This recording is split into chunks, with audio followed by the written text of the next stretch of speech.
Hello, and welcome to Spotlight on Education. I'm Dr. Jamie Savedoff, the Superintendent of the East Brunswick Schools, and host for this program. My guests today are Mr. Charles King, a member of the Board of Education and Chairperson of the Board's Building and Grounds Committee, and Mr. Mark Sutor, Principal of Churchill Junior High School. During the next half hour, we are going to discuss the additions and renovations to the Churchill Junior High School, which will be presented to the Board, to the community, in the form of a referendum on October 17th. I'd like to start with Mr. King. Mr. King, why has the Board proposed this building program for Churchill Junior High School? Good. Actually, we've been working on this for a number of years. We've looked at various options, building a new school, to various options at that site itself. And after all of those deliberations, it became apparent that if we were going to look at what's good for the students, what's good for the taxpayers in terms of the number of dollars that it would cost to do one of those or a project, this was the best plan. We were looking at an overcrowded situation at Churchill. I mean, that's well documented. The numbers currently are over 1,300, 1,322, I think, as of September the 1st.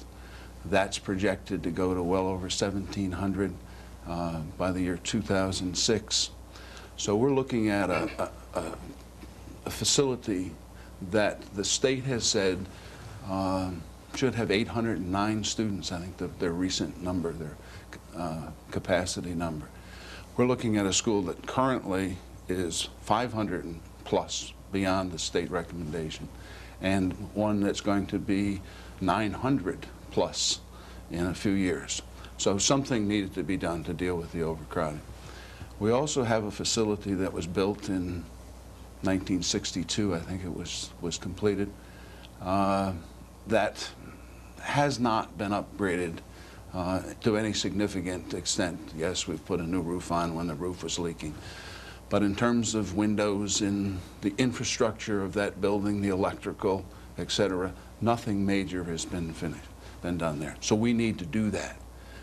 That is part of this plan, and for that matter, a significant part of the cost is through the renovation of those existing facilities. So that needs to be done. We have, because of the overcrowding, we have class sizes that are enormous. I think we talked about at one of our earlier meetings that there's well over 30 sections, or 60 sections, I guess, with 30 or more students in them. Far too large. Phys ed classes with 45 or above that number. Those numbers are educationally unacceptable. So we need to deal with those kinds of issues. We also have a traffic problem at that site. Norton Road is a one-way street coming off of University. Currently, the buses line up along that road from Bonner Road all the way back past Churchill down to the corner of Norton Road and University. In my judgment, it's questionable at best. There are safety questions. If you happen to be up in Smith and the day ends and your bus is at the corner of University and Norton Road, how do you get down there? Fly? I mean, it's just a very poor situation. So we met with traffic safety, and they recommended a way to solve that by using a bus entrance off of Renee. Get the buses off of Norton Road, allow a flow of traffic where parents can get their children to school, pick them up in a safe situation. So the board has really worked very hard to do this, and whenever you look at a construction project, you look educationally, you look at the cost, and you say, well, now when we're doing this, what happens to the ongoing education of those students? And this is designed to deal with that as well, with the least disruptive environment. Because a great deal of the new construction is going to be in the middle, or the core facilities, they can be constructed without disrupting what's going on in the two buildings at the present time. And as those come online, for example, the cafeteria or the commons, as you call it at Churchill, can be moved to the new facility. That facility upgraded and renovated, and I think there's 4 science labs that will go into that site. But that can be done without disrupting the education of the students there. Okay. So we're excited, and we think that we've spent the time and energy and consulted all kinds of folks from the State Department to obviously with our architect, and your staff has done an outstanding job with Jeff Anesi and Dr. Ogden and so forth. So we're excited about the possibilities. Mr. Sutor, you are not new to East Brunswick, but you are new to the principal's position at Churchill Junior High School, and congratulations to you. Thank you. Moving over from Hammersholt. It's great to be there. As principal of Churchill, what are some of the issues that you're confronted with currently and certainly as the school grows, and what's the impact of the current facility on your educational program? Yeah, one thing I think it's important for everybody to understand is that when we talk about Churchill Junior High School, we're really talking about 2 buildings, the Churchill building, which was the original junior high, and also the Smith Annex, which was an elementary school that had, as a temporary solution about 9 years ago, was used to house some of the overflow of students. The Smith facility is more than 600 feet away from the Churchill building, so that every day the 8th graders shuttle back and forth, usually 2 or 3 times a day, between those 2 buildings. The Smith facility itself, aside from the inconvenience of being that far away, the walkway itself is completely uncovered, so that in February or on a rainy day, students are still having to make that trek back and forth, as are some of the staff.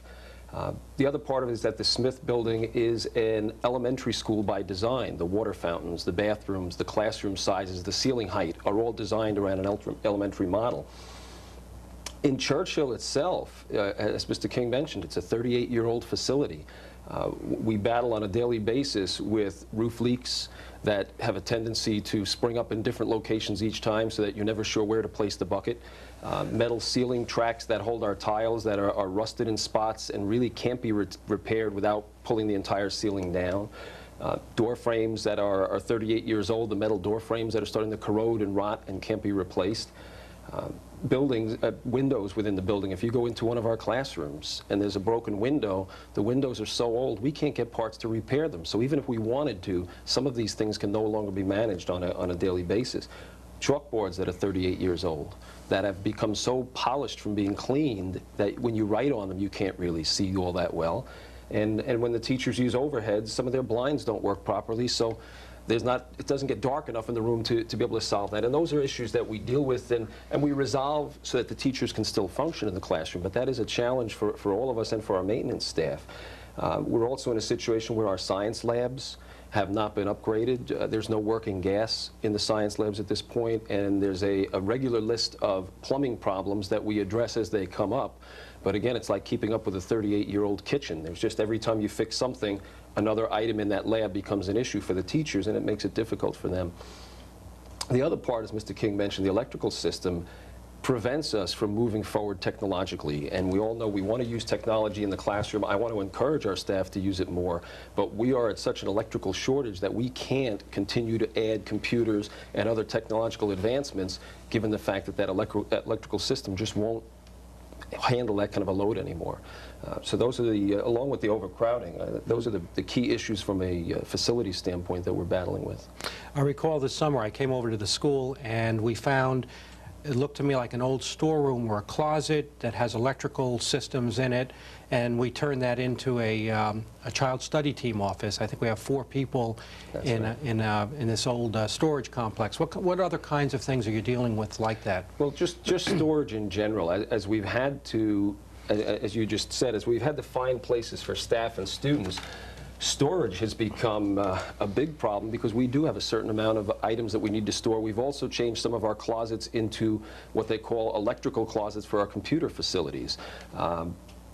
classroom space has to come first. So often we're sacrificing in other areas, which makes it difficult for people to do their jobs. And when you look at our classrooms, the overall size of the classroom doesn't always allow for not only the number of students that we have, but increasing, you know, the use of technology in areas of that nature. We're really on a shortage of space throughout the entire building, including office space, including the nurses' offices and whatnot. Nationally, class sizes has become a national issue, and in places like California, there's legislation to reduce elementary class sizes to 19. There's federal legislation and monies for class size reduction. Tell us what's going on in terms of class sizes. How many sections do you have that are overcrowded? Sure. Well, as Mr. King mentioned, you know, we have 1,325 students right now in a building that the state tells us will hold 809, and that figure includes both buildings, Churchill and Smith. We have more than 60 sections of academic classes that are over 30. That doesn't include physical education, that doesn't include band or chorus. We have a few sections of health that are over 37. We have some English honors and history honors that have 32 students in them, and a great number over 30. Last year, as a comparison, we had 37 sections over 30. This year, it's more than 60. The current enrollment at Hammersholt right now is 1,479. Those students are all going to be moving into our current facility, so that number will continue to grow. Even if we could add another teacher right now, I couldn't make class size smaller because I don't have a classroom to put that teacher in. Every classroom is filled throughout 99% of the academic day, so that we can't change class size by adding sections at this point in time. One of the, you know, as Mr. King mentioned also, we're looking at 2005, 1,702 students. And when you look at our cafeteria and you look at the media center and you look at our gymnasium, they're not meant to house near that number. And those are the areas that we rely on to place larger groups of students when necessary, again, to bring that class size down. We can't. I've run a single gymnasium that at times we run 3 sections of as many as 40 to 45, 130, 135 students in a single gymnasium in the wintertime, with teachers trying to teach to a curriculum.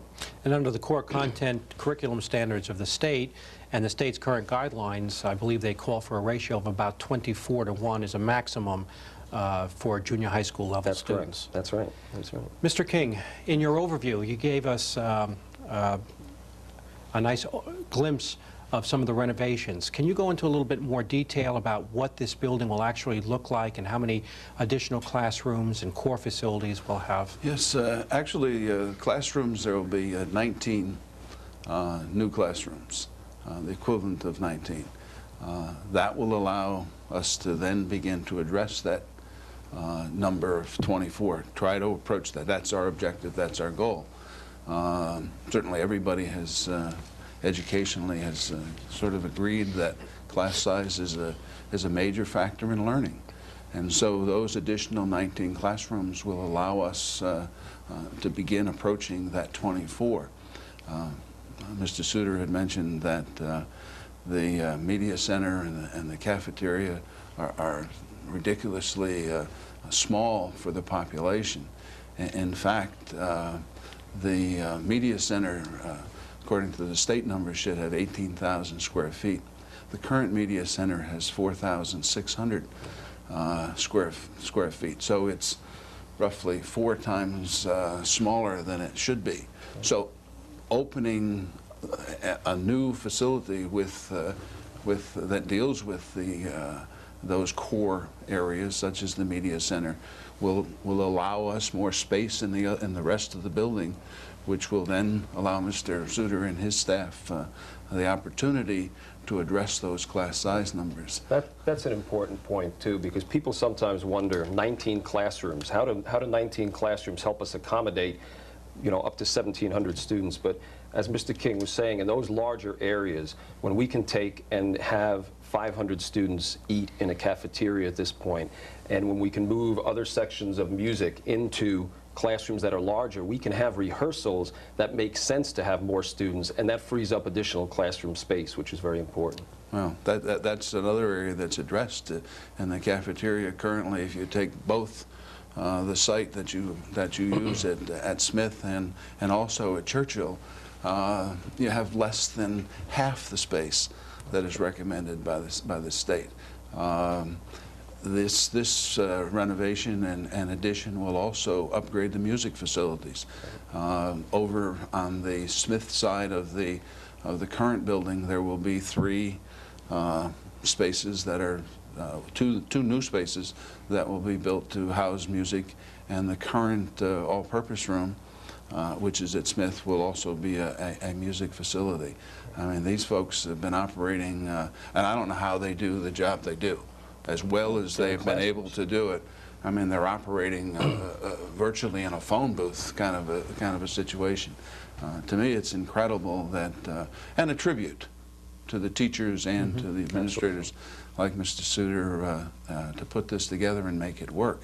So sometimes we get a little bit comfortable with that, and then when you take a closer look and you examine what are the problems and you look at these numbers, I mean, I've been in this township for a long time, and I thought I understood where the numbers were, you know, how are we progressing and so forth. But when I looked, as the chairman of the committee that you had indicated before, at this problem, I didn't realize it was to this extent. The numbers are just overwhelming. I've said this throughout. I don't believe that I'd want to be the principal of Churchill at this point, although there's hope. There's hope, possibly, and it's nice to know, I think it's refreshing to know that the board has been concerned, and this referendum will address many of those concerns that have been identified for a long time.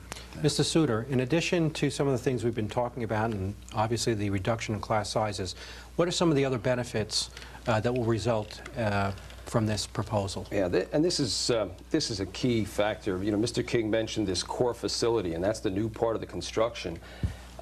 Aside from what it adds to the building facilities at this point, it centralizes some components of our school that have been off in the wings.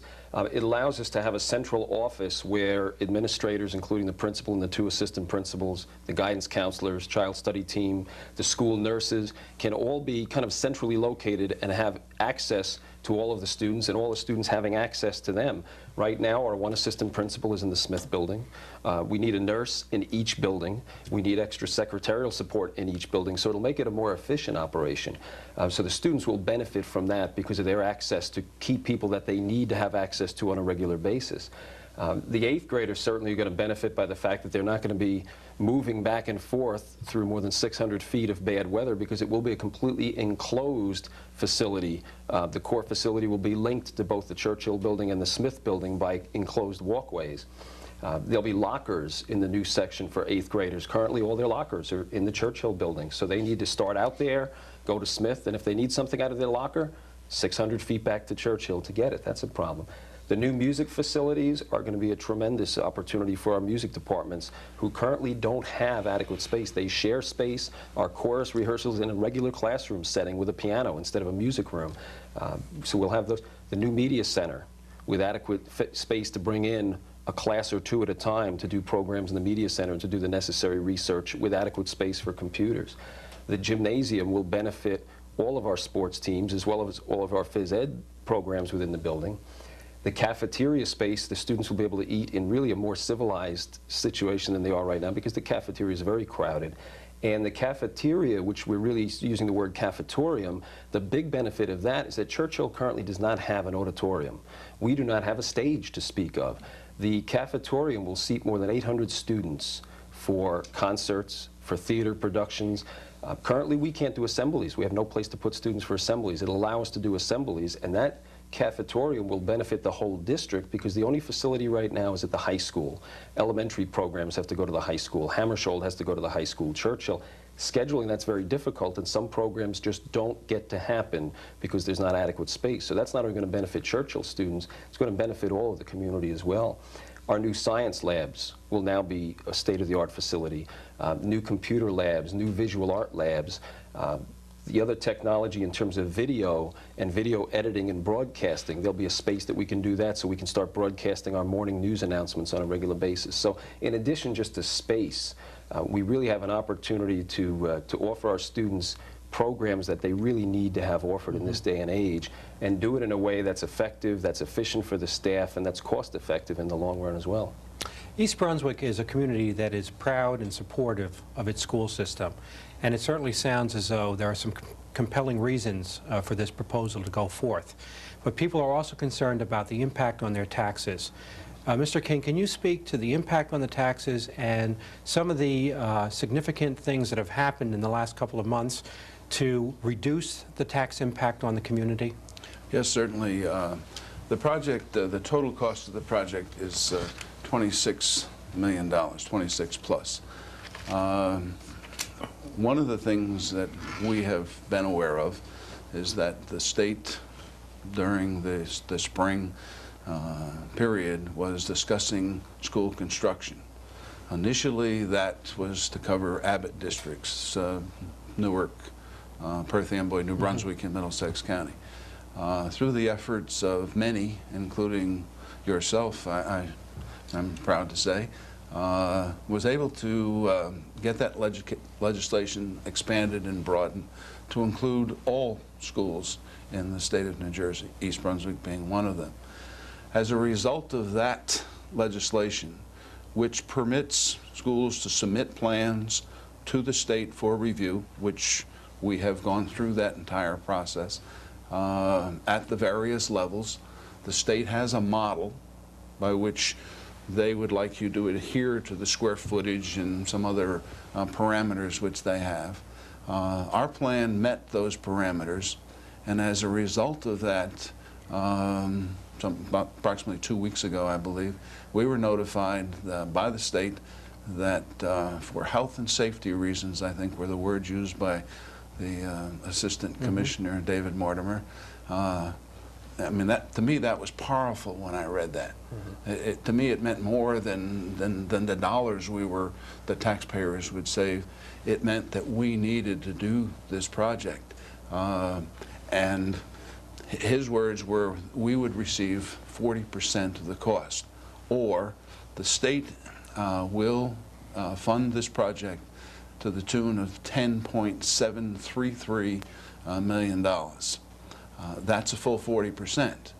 Now, there have been some applications from other districts that have been submitted, and we were the first district to receive a full 40%. Again, to your credit, and also the entire staff, Jeff Finizzi, our architect, and Dr. Ogden. So it's a significant 40% of a total project is absolutely significant. For a house assessed at $150,000, our actual market value of slightly under $300,000, this will mean that on a 30-year bond, depending on the rate at that particular time, it would mean a $100 a year in taxes. If we did not receive the 40%, which we are receiving, the $10.733 million from the state, the cost to the taxpayer would be over $170 a year. So there's a significant savings to the taxpayer. And if you take that over the life of the bond, if it were a 20-year bond or a 30-year bond, it probably means well over $20 million in savings to the taxpayers in East Brunswick. It's a one-time deal. Yes, we have applied for reimbursement for the high school project, and yes, we expect to get some of that back and further offset the cost to the taxpayers. But we have this opportunity. We were very close to first in line at the state, and who knows how long that money is going to be available from the state, because other districts find themselves in similar situations with overcrowded schools and the need for construction. That's excellent. There's one other question, and if you could just briefly respond to it. Some people have asked, why don't we have a plan for a 4-year high school? Could you very briefly address why the board is not moving in the direction of a four-year high school? As many in this community know, I have been a strong advocate of a four-year high school for a number of years. Quite honestly, it's not possible at this point. With the addition at the high school, when the high school is completed, the high school will be able to house between 2,400 and 2,500 students. If we were to take the 800 from Mr. Sutor's building at Churchill, that would be 3,200 plus students at the high school. Just is not possible to do that. And if you look at the projections through 2010, which is where our enrollment numbers go at the present time, it will not be possible during that period of time, nor for the foreseeable future beyond that point. So this plan is educationally sound and is most cost effective, especially with the 40% from the state. And actually, our projections for the year 2006, if we had a four-year high school, would be for about 3,500 students, or a 70% increase over what we have today. Right. And people who have to drive into that building in the morning and know the site, know that the site really can't contain a school that's 70% larger at this point. But the board had looked at that, had, in fact, the architect studied it and said it was not feasible at this time. We looked at it at great length. As I indicated earlier, we looked at a number of plans, including building a building at Churchill. Well, the state came back and said you can't put any more students on that site with that facility. You know, with Smith School possibly being used in another capacity. It was impossible to do that. They said you cannot do this. Thank you. It doesn't work. Thank you very much. I want to thank Mr. King and Mr. Sutor for being my guests today. I want to remind the community that there will be a public meeting on October 10th at 7:30 p.m. at the Churchill Junior High School, and there will be tours conducted at 6:30 p.m. And the bond referendum date is October 17th. The polls will be open from 2 p.m. to 9 p.m. It is the general election polling place, and we urge everybody to become informed and cast their vote on October 17th. Thank you very much. Thank you.